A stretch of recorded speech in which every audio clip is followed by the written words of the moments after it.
नमस्कार साथियों। जनसत्ता संपादकीय डिक्टेशन 140 शब्द प्रति मिनट। डिक्टेशन शुरू होगा 3 सेकंड बाद। शुरू। हाथरस में एक सत्संग के दौरान हुए हादसे की न्यायिक जांच की घोषणा हो गई है और इस तरह अब इसके सहारे सरकार इस घटना पर उठने वाले सवालों के शांत होने की उम्मीद कर रही है। अब इस जांच के नतीजे कब आएंगे, किसकी जिम्मेदारी तय की जाएगी, क्या कार्रवाई होगी, यह सरकार की इच्छा शक्ति पर निर्भर है। अगर इस घटना में जो हुआ उसने न केवल किसी स्वयंभू बाबा और उसके समूह को बल्कि सरकार और समूचे प्रशासन तंत्र को कटघरे में खड़ा किया है।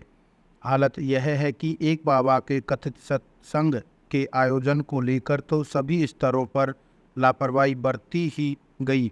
उससे उपजी अव्यवस्था की वजह से मची भगदड़ में कम से कम 121 लोगों के मारे जाने के बाद कार्रवाई के मामले में भी पुलिस और प्रशासन का जो रुख सामने आया है वह हैरान करने वाला है।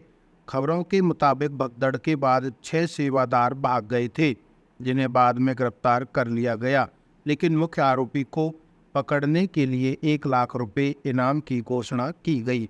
इसके अलावा पुलिस का कहना है कि अगर ज़रूरत पड़ी तो भोले बाबा से भी पूछताछ की जाएगी।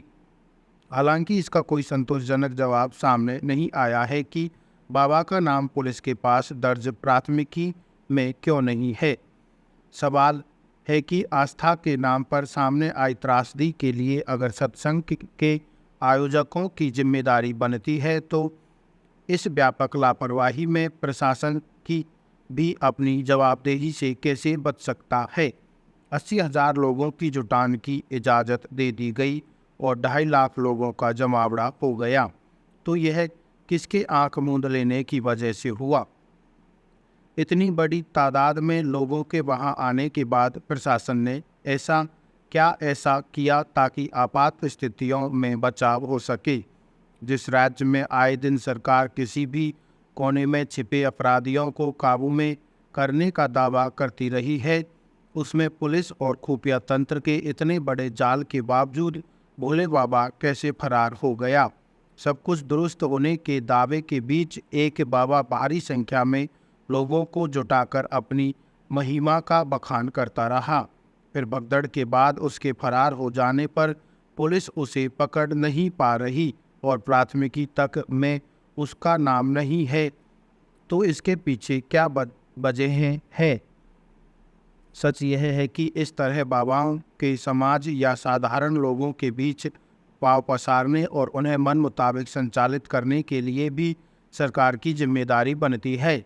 आम लोग अपनी जीवन स्थितियों में बेहतरी और विकास लाने के साथ साथ अच्छी पढ़ाई लिखाई करें, नए विचारों से समृद्ध हो, इसकी व्यवस्था करना सरकार का दायित्व है। मगर इसके समानांतर संदिग्ध पृष्ठभूमि वाला कोई व्यक्ति बाबा का रूप धरकर लोगों को इस हद तक प्रभावित कर लेता है कि कुछ पीड़ित भी भगदड़ और लोगों के मारे जाने के लिए उस पर सवाल उठाने को गलत मानने लगते हैं।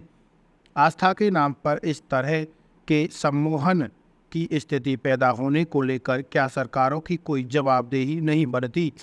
अव्यवस्था से उपजी कोई बेहद दुखद घटना हो जाती है, लोगों की जान चली जाती है, तब समूचा सरकारी तंत्र अत्यधिक सक्रिय दिखने लगता है।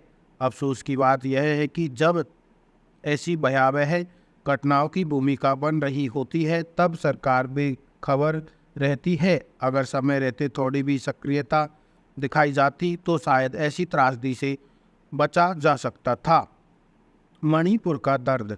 मणिपुर पिछले 1 वर्ष से ज़्यादा समय से अशांति और हिंसा के दौर से गुजर रहा है। सरकार की ओर से तमाम कवायदों के बावजूद आज भी हालात में कोई बड़ा बदलाव आता नहीं दिख रहा है। जाहिर है मुख्य रूप से मैतेई और कुकी समुदायों के बीच चल रहे हिंसक टकराव की आग में आम लोग झुलस रहे हैं और इस पर काबू पाने में सरकार नाकाम रही है। दरअसल लोकतंत्र और शासन के बुनियादी सिद्धांतों के तहत कम से कम सरकार को इस बात का ध्यान रखना चाहिए कि वह इस संघर्ष के दौरान किसी खास तबके के पक्ष में या किसी के खिलाफ न दिखे। मगर मणिपुर में सरकार पर ऐसे आरोप कई बार लगाए गए कि वह मैतेई समुदाय के लिए नरम रुख और कुकी समुदाय के प्रति उपेक्षा का भाव रखती है। इस क्रम में सुप्रीम कोर्ट ने बुधवार को सरकार के प्रति सख्त नाराजगी जाहिर करते हुए उसे इस बात के लिए कटघरे में खड़ा किया कि एक व्यक्ति को सिर्फ इसलिए अस्पताल नहीं ले जाया गया क्योंकि वह अल्पसंख्यक कुकी समुदाय से था। गौरतलब है कि मणिपुर में अब भी कुकी और मैतेई समुदाय के बीच टकराव जारी है, मगर कम से कम सरकार की जिम्मेदारी होती है कि वह अपने क्षेत्राधिकार में हर नागरिक के प्रति समान बर्ताव करे, बिना किसी भेदभाव के सबके लिए सुरक्षित और सहज जीवन सुनिश्चित करे। जरूरत इस बात की है कि राज्य सरकार किसी समुदाय के प्रति पूर्वाग्रहों के बिना शांति व्यवस्था कायम करे। किसी बीमार या ज़रूरतमंद व्यक्ति की मदद से बचने के लिए अगर कानून व्यवस्था बिगड़ने की आशंका को कारण बताया जाता है तो सवाल है कि इसे बहाल करने और रखने की जिम्मेदारी किसकी है। हालत यह है कि राज्य में दो समुदायों के बीच हिंसा के 1 वर्ष से ज़्यादा बीत चुके हैं। 200 से अधिक लोग मारे जा चुके हैं और आज भी सरकार शांति कायम कर पाने में नाकाम है। एक और केंद्र सरकार संसद में यह आश्वासन दे रही है कि मणिपुर में शांति की आशा और भरोसा करना संभव हो रहा है। वहीं सुप्रीम कोर्ट को यह टिप्पणी करनी पड़ रही है कि उसे मणिपुर सरकार पर भरोसा नहीं है। किसी भी लोकतांत्रिक कही जाने वाली सरकार के लिए यह आदर्श स्थिति नहीं है।